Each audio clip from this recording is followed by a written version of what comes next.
ஃப்ரெண்ட்வுட்ஸ் நேயர்களுக்கு வணக்கம். தமிழக வெற்றி கழகத்துல அதிரடியான மாற்றங்களை உருவாக்க போறதா விஜய் தரப்புல இருந்து பேசப்பட்டது, ஆலோசிக்கப்பட்டது அப்படின்னு சமீப காலமா தகவல்கள் பரவி இருந்தது. இதுல முதற்கட்டமா அடிமடியிலேயே கைய வச்சிற அளவுக்கு புசி ஆனந்துடைய பதவிக்கு ஆப்படிக்க போறாரு விஜய் அப்படின்னு தான் இங்க பேச்சுகள் அடிபட்டு இருக்கு. கரூர் நடந்த சம்பவத்தினால நிறைய இரண்டாம் கட்ட தலைவர்கள் விஜய அம்போன்னு விட்டுட்டு போயிட்டாங்க, தனியா தான் இருக்கிறாரு. ஆனா இந்த ஒரு மனுஷன் மட்டும்தான் விஜய்க்கு ஆதரவாகவும் பிரஸ்ஸுகளை சந்திக்கிறதாகவும் பொதுமக்களை சந்திக்கிறதாகவும் தொடர்ந்து விஜய்க்கு கூடவே இருந்து எல்லா பணிகளும் செய்திருக்கிற ஒரு மனுஷனா இவர் இருக்கிறார். புசி ஆனந்தும் இல்ல, நிர்மல்குமாரும் இல்ல, ஆதவர்ஜுனாவும் இல்ல, யாருமே இல்ல. ஆனா இவர் மட்டும்தான் விஜய்க்கு கூடவே இருந்து இப்போதை வரைக்கும் எல்லா ஆலோசனையும் சொல்லிட்டு இருக்கிறாரு அப்படின்ற ஒரு தகவலும் இருக்கு. பொதுச் செயலாளர் பதவியை ஏன் இவருக்கு கொடுக்க கூடாது அப்படின்னு விஜய் அவர்களும் யோசிச்சுட்டு இருக்காராம். சமீப காலமா விஜய் அவர்கள் இந்த கரூர்ல நடந்த சம்பவத்தினால தனக்கும் ஒரு பாடம் அப்படின்னு அவர் நினைச்சிருக்கிறார். கூட இருக்கிறவங்க எந்த அளவுக்கு நம்மளுக்கு நம்பிக்கையா இருக்கிறாங்க, நம்மளுக்கு அரணா இருக்கிறாங்க, யார எந்தெந்த இடத்துல வைக்கணும் அப்படின்றத கற்றுக்கொண்டேன் அப்படின்னு விஜய் அவர்கள் தரப்புல இருந்து பரபரப்பான தகவல் வெளியாயிட்டு இருக்கு.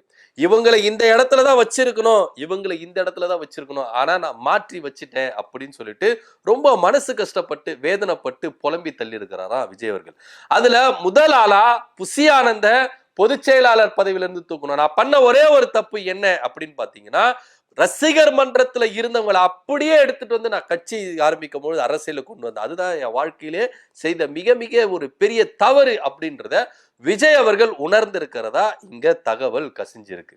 ஆமா, புசி ஆனந்த் ரசிகர் மன்றத்தை கட்டமைக்கிறதுல அவர் வல்லுனர். ரசிகர் மன்றத்தை கட்டுக்கோப்போட வச்சிருக்கிறதுல அவர் அச்சுக்கிறதுக்கு ஆளே கிடையாது. அவரை ரசிகர் மன்ற தலைவராகவோ பொதுச் செயலாளர் நீங்க வச்சிருக்கணும். ஆனா அரசியலுக்கு ஏத்த பீசா புசி ஆனந்த் அப்படின்னா இல்லவே இல்ல. ஆனா விஜய் அவர்கள் புசி ஆனந்த நம்பி அரசியலுக்கு கொண்டு வந்து பொதுச் செயலாளர் ஆக்கினார். ஏன்னா ஒரு எம்எல்ஏ அப்படின்னு. எம்எல்ஏனா என்ன எம்எல்ஏ? பாண்டிச்சேரிக்கு ஒரு 3 தெருவுக்கு எம்எல்ஏ. அந்த எம்எல்ஏ அப்படின்ற ஒரு பேரு அப்படி இருக்கிறதுனாலதான் அவரே பொதுச் செயலாளர். ஆனா அரசியல் ஞானமோ அரசியல் அறிவோ அரசியல் நாலேஜ் கொஞ்சம் கூட இல்லாத ஒரு மனுஷன் தான் புசி ஆனந்த் அப்படின்னு கடுமையான விமர்சனங்கள் அரசியல் வட்டாரத்தில் வைக்கப்பட்டிருக்கு. விஜய் செய்த ஒரே ஒரு தவறு இதுதான். நெப்போலியன் கூட விஜய் அவர்களுக்கு சில அட்வைஸ் கொடுத்திருக்காரு. முதல்ல உங்க தாயும் தகப்பனோட நீங்க சமரசம் பண்ணுங்க, அதுக்கப்புறம் எல்லாம் ஆட்டோமேட்டிக்கா என்ன பண்ணும் வந்திருக்கும். எஸ்.ஏ.சி. சந்திரசேகர் எப்பேற்பட்ட ஒரு ஆளு, அவரை நீங்க அரசியல் ஆலோசகரா வச்சிருக்கணும், அரசியல் அவரை கேட்டு நீங்க செஞ்சிருக்கணும். ஆனா அதை விட்டுட்டு கேப்பார் பேச்சை கேட்டு கூடா நட்பு கூடி இப்படி சீரடிஞ்சு சிங்கி சின்னாபினமா உக்காஞ்சிருக்கீங்க விஜய் அவர்களே அப்படின்னு எல்லாருமே அவர் மேல கண்டனங்களை தெரிவிச்சிருக்காங்க. இதனால ஞான உதயம் விஜய் அவர்கள் இப்போ நான் எல்லாத்தையும் கலைச்சி ஆட போறேன், மேல் மட்டத்துல இருக்கிற நிர்வாகிகளை எல்லாரையும் மாற்ற போறேன், எனக்கு நம்பிக்கைக்குரியவர்களாக என் நண்பர்களை ரசிகர் மன்றத்துல எனக்கு ரொம்ப விசுவாசமா இருக்கிறவங்களை அவங்களதான் நான் கொண்டு வர போறேன் அப்படின்னு சொல்லியிருக்காங்க. புசி ஆனந்த் பதவி பறிக்கப்படுது. இந்த பதவி யாருக்கு போக போகுதுன்னா, நான் சொன்னல முன்னாடி எல்லாருமே இவரை விட்டுட்டு போயிட்டாங்க, ஆனா இந்த ஒரு மனுஷன் மட்டும் தான் இவர் கூடிய இருக்கிறாரு. அந்த மனுஷனுக்கு தான் அந்த பொதுச் செயலாளர் பதவி போக போகுது. யார் அந்த மனுஷன் அப்படின்னா, முன்னாள் IRS ஆபீசர் அருண்ராஜ். அவர் தான் இப்போ பொதுச் செயலாளர் பதவிக்கு வரப்போகிறார். அப்படி இதுல இன்னொரு விஷயம் விஜய் அவர்களுக்கு ஞாபகப்படுத்த வேண்டிய ஒரு சூழ்நிலை என்ன அப்படின்னா, படித்தவர்களாக அரசியல் நாலேஜ் உள்ளவர்களாக டெக்னிக்கல் வைஸா எல்லாரையும் நீங்க என்ன பண்ண பக்கத்துல வச்சுக்கணும். புசி ஆனந்த் மாதிரி ஒரு அரசியல் ஞானம் எதுவுமே இல்லாம தமிழ் உச்சரிப்பு கூட சரியா உச்சரிக்காம ஏதோ இறங்கி கிரவுண்ட் லெவல்ல சாதாரண தெரு சண்டை போடுற மாதிரி அப்படி பேசுறவங்களை நீங்க அரசியலுக்கு ஒரு உயர்ந்த பதவியில வச்சிட்டீங்கன்னா உங்களை நீங்க இப்படிதான் சிக்கி சின்னா பின்னமா ஆவீங்க அப்படின்றதுக்கு இது ஒரு சிறந்த உதாரணம். புசி ஆனந்த் அந்த கரூர்ல நடந்த சம்பவத்தை அவருக்கு இருக்கிற அரசியல் நாலேஜ் இருந்திருந்தா, அவருக்கு இருக்கிற ஒரு படிப்பறிவு இருந்திருந்தா, அவருக்குன்னு ஒரு சில நாலேஜ்கள் இருந்தா அதை சூப்பரா கட்டமைச்சிருப்பாரு. இத ரசிகர் மன்ற கண்ணோட்டத்திலேயே எடுத்துட்டு போயிட்டாரு. விஜய் அவர்கள் ஒரு படம் ஒரு தியேட்டர்ல ரிலீஸ் ஆகுதுன்னா எப்பேற்பட்ட கூட்டம் வரணும், பாலாபிஷேகம் பண்ணணும், இந்த இடத்துல இந்த கட் அவுட் வைக்கணும், இந்த இடத்துல இந்த பேனர் வைக்கணும், இப்படி பாலாபிஷேகம் பண்ணணும், இப்படி நலத்திட்ட உதவிகளை பண்ணணும், இந்த மனநிலைமையில தான் அவர் அந்த கூட்டத்தை கட்டமைச்சிருக்கிறாரு. ஆனா இது அரசியல் நாலேஜ் இருந்திருந்தா, அவருக்கு சில கட்டமைப்புகள் தெரிஞ்சிருந்தா கூட்டத்தை வேற மாதிரி எடுத்தார். இதே இடத்துல அதிமுக கூட்டம் நடத்தினாங்க, கட்டுக்கடங்காத கூட்டம் வந்துருச்சு. எப்படி சூப்பரா நடத்துனாங்க, ஒரு சேதாரணம் இல்லாம கூட நடத்துனாங்க. ஏன் எவ்வளவு கட்சி கூட்டம் நடத்தி, இவ்வளவு ஏன் விஜயகாந்த் அவருக்கு கூடாத கூட்டமா, அவருக்கு வராத ஆட்களா, அந்த அளவுக்கு வந்தது. ஒரு உயிர் சேதம் நடந்ததா இல்லையே. ஏன்னா கட்டமைப்பு கூட வச்சிருந்த ஆட்கள் அது மாதிரி. ஆனா விஜய் அவர்கள் அப்படி வைக்கல. புஷி ஆனந்த் இன்னமும் ரசிகர் கண்ணோட்டத்துலதான் அவர் இருக்கிறாரு. விஜய ஹீரோவா தான் பார்த்துட்டு இருக்காரு. ஹீரோ வராருப்பா, நம்ம தலைவர் வராரு, கிரௌட கூட்டி பாலாபிஷேகம் பண்ணி கட் அவுட் கட்டு, இதுதான் புஷி ஆனந்தோடைய வேலை. ஆனா அரசியல் கட்டமைப்புக்குள்ள அவர் வந்தாரா அப்படின்னா இல்லவே இல்ல. அவர் விஜய் அவர்கள் பண்ண தப்பு புஷி ஆனந்த பொதுச் செயலாளராக மாத்துது. இப்போ விஜய் அவர்களுக்கு ஞான யோதயம் வந்துருச்சு. இனி புஷி ஆனந்த் பொதுச் செயலாளர் இல்ல. ஒரு சம்பவம் நடந்தா எதிர்த்து நிக்கணும், போராடணும், மக்கள் மத்தியில வந்து நிக்கணும், எங்க தரப்பு நியாயத்தை நீங்க சொல்லணும்.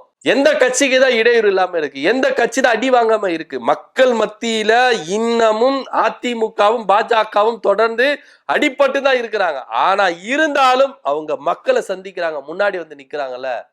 இவ்வளவு ஏன் அதிமுக பாஜக கூட்டணி எவ்வளவு பேசுனாங்க, மக்கள் மத்தியில பச்சையா தெரிஞ்சது அதிமுக ஏதோ சிக்கி இருக்கு, அதனாலதான் போய் கூட்டணி வைக்குது. பச்சையா சொன்னாரு இனி எப்பவுமே பாஜக கூட கூட்டணி இல்ல அப்படின்னு. ஆனா இப்போ போய் வாலண்டியரா போய் கூட்டணி வைக்கிறாரு. எல்லாருக்குமே தெரியும் ஏன் வச்சாரு, எதுக்கு வச்சாருன்னு. ஆனா இருந்தாலும் மக்களை சந்திக்கிறாருல பொதுச் செயலாளர் எடப்பாடி பழனிசாமி, மக்கள் கிட்ட வந்து பேசுறாருல. அவர் மேல குறைகள் இருந்தா, அவர் எப்படி முதலமைச்சரா வந்தாரு, எப்படி ஆட்சியை பிடிச்சாரு, எப்படி கட்சிக்குள்ள வந்தாரு, எப்படி ஓபிஎஸ் வெளியே துரத்தினாரு, எப்படி சசிகலாவுக்கு துரோகம் பண்ணாரு, டிடி விதினர், எல்லாமே தெரியும். தெரிஞ்சு இருந்தா மக்களை போய் சந்திக்கிறாரா இல்லையா? அவருக்கான கூட்டங்கள் கூடுதா இல்லையா? மக்களை போய் சந்திச்சாரு. தான் மேல குற்றம் இருந்தாலும் அவர் போய் மக்களை சந்திச்சாரு. அந்த தைரியம் உங்களுக்கு இல்ல. பொதுச் செயலாளர் புஷி ஆனந்துக்கோ இல்ல நிர்மல்குமாருக்கோ ஆதவர்ஜுனாவுக்கோ யாருக்குமே இல்ல. சோ அதனால விஜய் அவர்கள் இவங்க எல்லாருமே அரசியலுக்கு அவுட் ஆஃப் கண்ட்ரோல், இவங்க எல்லாருமே அரசியல்ல ஃபெயில், இவங்க எல்லாருமே அரசியலுக்கு லாய்க்கு இல்லாதவங்க, இவங்க எல்லாரையும் ஓரங்கட்டுங்க அப்படின்னு சொல்லிட்டு படித்தவர்களாக, அரசியல் ஞானம் உள்ளவர்களாக, தனக்கு நம்பிக்கைக்குரியா இருக்கிறவங்க, எப்பேற்பட்ட ஒரு சம்பவம் நடந்தாலும் தன்னை விட்டு போகாத பின்வாங்காத ஆட்களை முன்னாடி வச்சுக்கணும் அப்படின்னு சொல்லிட்டு விஜய் அவர்கள் முழு முச்சா இறங்கியிருக்காரு. இதுல முதல் படியா புஷி ஆனந்த பொதுச் செயலாளர் பதவியிலிருந்து தூக்கிட்டு முன்னாள் ஐஆர்எஸ் ஆபீசர் அருண்ராஜ் அவர்களை இங்க உள்ள கொண்டு வர்றதுக்கு, அதாவது பொதுச் செயலாளர் பதவியை அமர்கிறதுக்கு விஜய் அவர்கள் காய்களை நகர்த்திட்டு இருக்காராம். இது மாத்திரம் இல்லாம மேல்மட்ட நிர்வாகிகள் எல்லாரையும் விஜய் அவர்கள் மாற்ற போறதா ரகசிய தகவலும் இங்க பரவிட்டு இருக்கு. சோ இப்படி பண்ணாதான் விஜய் அவர்கள் அடுத்த கட்ட லெவலுக்கு போக முடியும் அப்படின்னு சொல்லிட்டு தன்னுடைய நண்பர்களும் நெருங்கியவர்களும் அவருக்கு ஆலோசனை சொல்லியிருக்கிறாங்க. சோ முதல் படியா புஷி ஆனந்த நீங்க கட்சியை விட்டு தூக்குங்க, அவருக்கு ஒரு கௌரவ பதவி கொடுத்து வைங்க, டம்மியாவே வைங்க, அவரை நீங்க வந்து துரத்த வேண்டாம். ரசிகர் மன்றத்தில் இருக்கும் போது உங்களுக்காக அவர் எவ்வளவு பண்ணியிருக்கிறாரு, எவ்வளவு செஞ்சிருக்காரு, அது எந்த வித மாற்று கருத்துல. ஏன் உங்க அப்பா சொன்னாரு புஷி ஆனந்த நம்பாத ஏன் பேச்சை கேட்கல? வந்துட்டீங்க, வேற ஒன்னும் பண்ண முடியாது. இதுக்கப்புறமும் மாத்தணும்னா மாத்த முடியாது. நீங்க புஷி ஆனந்த ஒரு டம்மி போஸ்டிங்க கொடுத்து அவரை டம்மியா உட்கார வைங்க, அவ்வளவுதான். அவரு ஆக்டிவா இருக்கக்கூடாது, டம்மியா அவர் இருக்கணும். மற்ற வேலையெல்லாம் இறங்கி செய்யறவர்களுக்கு படித்தவர்களாக, அரசியல் நாளம் உள்ளவர்களாக அவங்கள கூட வச்சுக்கங்க அப்படின்னு சொல்லிட்டு விஜய்க்கு ரொம்ப நெருங்கினவர்களும் அவர் மேல ரொம்ப அன்பா இருக்கிறவங்களும் ஆலோசனை கொடுத்துருக்காங்க. இதன் அடிப்படையில தான் பொதுச் செயலாளர் பதவியில இருந்து புஷி ஆனந்த தூக்கிட்டு அருண்ராஜா அந்த இடத்துல கொண்டு வர போறதா இங்க பேச்சும் அடிபட்டிருக்கு. என்ன நடக்குது அப்படின்ற பொறுத்து பார்க்கலாம். தமிழக வெற்றி கழக தலைவர் விஜய் அவர்கள் புஷி ஆனந்த் கிட்ட இருக்கிற பொதுச் செயலாளர் பதவியை பறிச்சு முன்னாள் ஐஆர்எஸ் ஆபீசர் அருண்ராஜ் கிட்ட கொடுக்க போறதா தகவல் கசிஞ்சிருக்கு. இதை பத்தி கருத்து என்ன அப்படின்றத கீழே கமெண்ட் பண்ணுங்க. நன்றி, வணக்கம்.